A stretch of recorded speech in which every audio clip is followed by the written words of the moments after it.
KKR দলে বড় opener চলে আসলো। কেকেআর দলে একদম বিগ প্লেয়ার চলে আসলো। কেকেআর দলে ইন্ডিয়ান একদম বেস্ট ওপেনার প্লেয়ার চলে আসলো।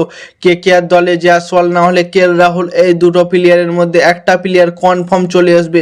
কারণ জয়সওয়াল না হলে কেএল রাহুল, এই দুটো প্লেয়ারের ওপরেই কেকেআর ইন্টারেস্ট দেখাচ্ছে।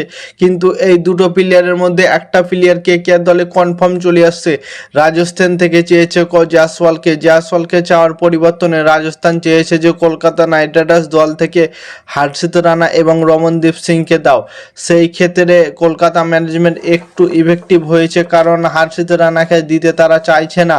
হর্ষিত রানা হচ্ছে বড় মাপের প্লেয়ার, অলরাউন্ডার টাইপের প্লেয়ার, সেখান থেকে হর্ষিত রানাকে দিতে চাইছে না। রমনদীপ সিংকে দিতে পারে কিন্তু হর্ষিত রানাকে দিতে পারছে না কলকাতা। সেখান থেকে আর একটা অপশান আছে দিল্লির কাছে কেএল রাহুলকে চেয়েছে, কিন্তু দিল্লি চেয়েছে রিঙ্কু সিংকে।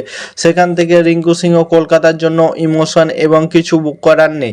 কেএল রাহুলের মতো বড় প্লেয়ারকে দলের মধ্যে আনতে হলে রিঙ্কু সিংকে তো স্যাক্রিফাইস করতে হবে। রিঙ্কু সিংয়ের সাথে অনেক ইমোশন আছে। রিঙ্কু সিং হচ্ছে কলকাতা নাইট রাইডার্সের একদম হৃৎপিণ্ড বললেই চলে। সেখান থেকেও রিঙ্কু সিংকে ছেড়ে দেওয়া উচিত, কারণ কেএল রাহুলের মতো বড় প্লেয়ার পাবে না। কারণ কেএল রাহুলের কাছে অনেক ক্যাপাসিটি আছে এবং ক্লাসিক ব্যাটিং কেএল রাহুল এবং ক্যাপ্টেন্সি খুব সুন্দরভাবে করতে পারবে। এবং কলকাতা কি বলবো, কলকাতা জয়সওয়াল না হলে কেএল রাহুল, এই দুটো প্লেয়ারের মধ্যে একটা প্লেয়ার কনফার্ম ধরে নাও আসছে।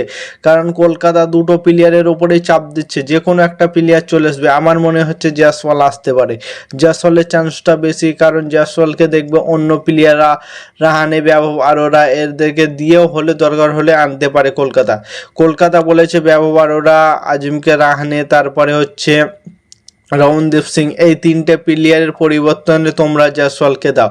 কিন্তু রাজস্থান চেয়েছে যে তোমরা তোমাদের হর্ষিত রানাকে দাও, কারণ জোফরা আচারের সাথে একটা বলারের দরকার রাজস্থানের। সেখানে হর্ষিত রানা খুব সুন্দর বল করতে পারবে।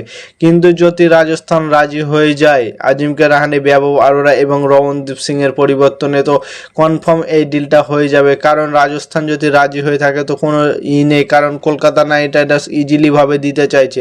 সেখান থেকে কলকাতার জন্য অনেক বড় সুবিধা হবে। কলকাতার ওপেনিং প্লেয়ার যদি আসে ইন্ডিয়ান ওপেনিং প্লেয়ার, তো কলকাতার স্কোয়াডটা অনেক আলাদা লেভেলেই হবে। ধরো ফিনিয়ানের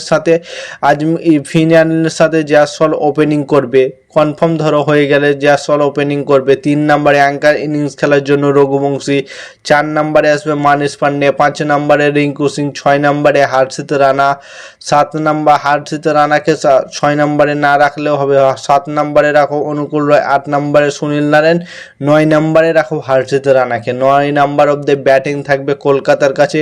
এবং বলিং লাইন আপের কথা যদি বলি, সেখানে হর্ষিত রানা বল করতে পারবে, তারপরে বৈভব আরোরা ওকে তো ছেড়ে দেবে। সেখান থেকে উমরান মাল্লিক আছে, সৌরভ দুবে আছে, কার্তিক তোগি। স্পিন বোলিং লাইন আপে তো অনেক প্লেয়ার আছে, বরুণ চক্রবর্তী, সুনীল নারায়ণ, অনুকূল রয়, 3টে প্লেয়ার তো আছে। কলকাতার বোলিং ইউনিট অনেকটা স্ট্রং আছে।